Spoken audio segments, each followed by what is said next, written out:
Hey, Cal, my name's John. I am a pastor at a local church plant outside of Los Angeles. I'm also a graduate student in theology, getting a PhD. My question is this: my reading load on a weekly basis is enormous, to the point that scheduling 2 blocks of deep work a day just isn't enough to get all the reading done. That said, I was hoping you could give me some advice about how I might schedule more than 2 significant sessions of reading per day in order to get all the work done. Thanks for all the help. Well, I don't think you're going to be able to get much more productive, deep work done in a day. If you're already doing 2 long sessions of hard reading and you have another job, I think that's probably a realistic limit for your time available and a realistic limit for what your mind can actually do. As I've talked about before, when it comes to really cognitively demanding deep work, so the work that's really straining you, professionals who do this type of work really have 2 sessions they do a day and that's it. So this came out of the study of professional violin players that was cited in Anders Ericsson work and picked up and popularized in MalcomGladwell's work, where they were studying the best violin players at this particular academy in Berlin. And among other things, are trying to characterize their practice habits. And they would do one intense session, break another intense session, and that's it.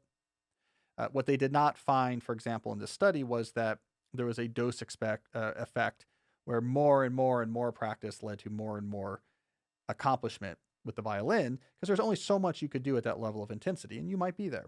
So, what do we do about this? Well, you probably need to get more strategic about your reading. The very first book I wrote was called How to Win at College, and the very first chapter in that book is called Don't Do All of Your Reading.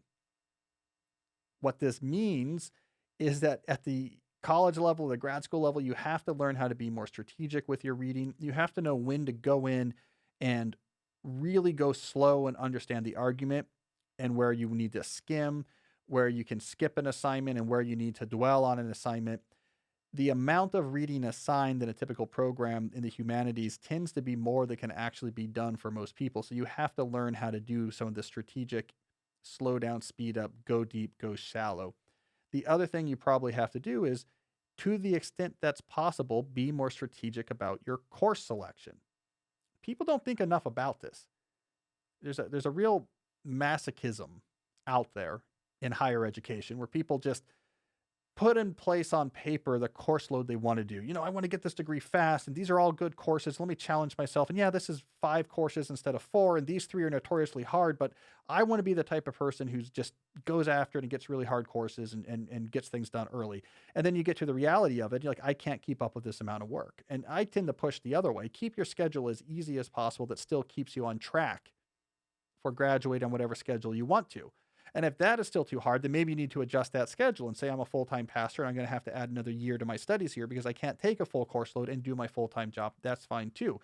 This is not laziness. This is actually giving yourself the cognitive space required to actually do the work that you're doing well. So keep that in mind too. You may have given yourself a heroic schedule because you like on paper being the type of academic hero that has those hard schedules.